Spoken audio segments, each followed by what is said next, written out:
financial well-being. As you well know, that's yet another scary reality for many of us in recent weeks. We've asked our Jill Schlesinger to calm the waters, or try to. At Katz Delicatessen on New York's Lower East Side, they've been slicing the corned beef and pastrami for 132 years. Listen, we've gone through everything, right? We've seen depressions and hurricanes and blackouts and terrorist attacks, and we've been here through all of that. We've never closed. But now the chairs are stacked on the tables. Katz's, like most restaurants across the country, is prohibited from seating diners.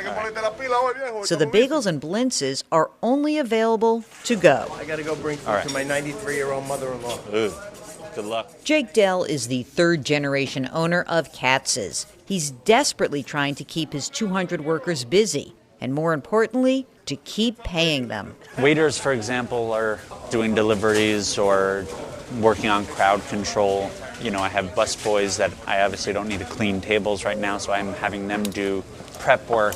Basically, everyone is an all hands on deck, and we take it one day at a time. Alfredo Fernandez has put his knife to work at Katz's for 14 years. I'm concerned, though a lot of people want to go without jobs. If it happens, you know, we just gotta stick together and try to help each other out through this. At least Katz's is still open. As the global economy enters an unprecedented shutdown, just look around. Major League Sports have left the field. Factories and shopping malls are shuttered. The lights have gone dark on Broadway, and the curtain has come down for Manhattan's independent theaters like the Magnet Theater. I'm sitting here in an empty theater, and it's empty every night. We're shut down. New York City is shut down. Actor Ed Herbstman co-founded the Magnet, which is dedicated to improv. He remembers the good old days, like a week and a half ago. Did you hear about the murder at the YMCA? We were booming. 35 to 40 shows a week, back to back each night. The Magnet has 50 employees, but the damage goes beyond those 50. There's a web of companies and workers that supply everything from utilities to T-shirts to beer. They'll all feel the impact of the theater's closing. I'm worried about the future of this place. Well, I'm worried about the future of this city.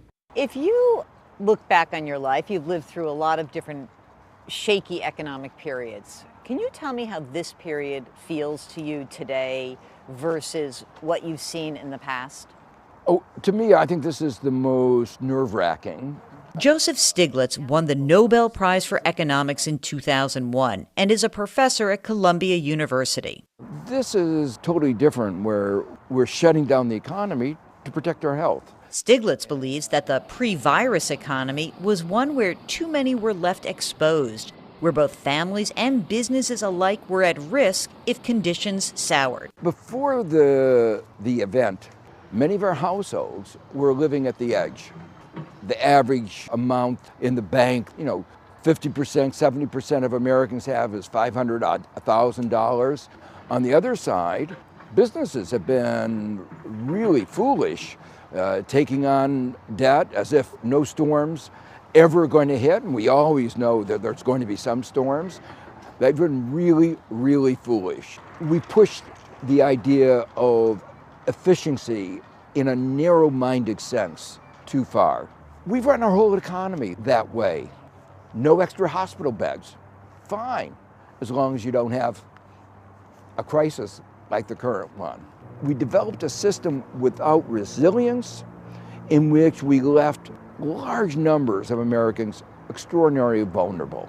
As the health pandemic becomes an economic pandemic, the world is waiting for governments to respond. Here in the U.S., the Federal Reserve has cut interest rates to near zero to help consumers and businesses access cheaper loans. And it's also taking actions to keep the nation's financial plumbing unclogged. At the same time, the Trump administration and Congress are nearing an agreement to make $500 billion available to help large corporations and small businesses. And there's another $500 billion for households, amounting to $1,000 to $3,000, depending on the size of the family and income level. Stiglitz says it's a start. The idea of sending checks to people, not a one-time event. You are advocating something different. Can you explain? Well, if we knew this was going to be a 3-week event, a one-time check would be fine. It gets us over the hump and we're on. But the epidemiologists are not sure how long it's going to take. The best estimate is months. And that means a lot of people really are anxious.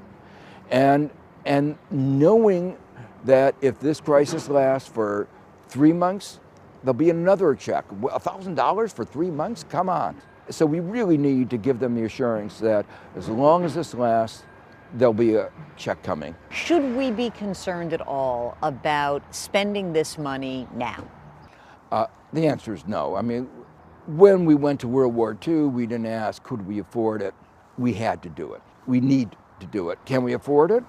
Yes, we have enormous resources. So are your clients freaking out right now, Michael? Well, some of our clients are definitely on edge.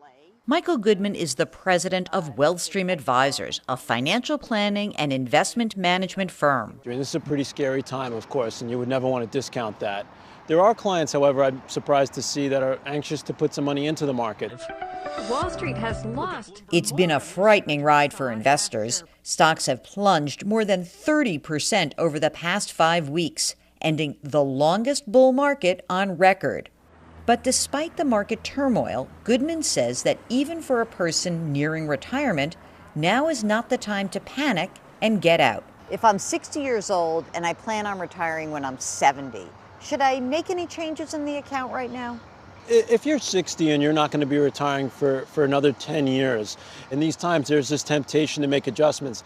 As scary as this is, as much as we don't know the bottom to this market, average recovery is typically somewhere around 24 months. Whether you're an investor or not, Goodman says now is an important moment to take stock of your financial situation. I think the thing that people should be focusing on right now is making sure that they understand what their personal obligations are over the next several months so that they feel that they can get through that. This will pass.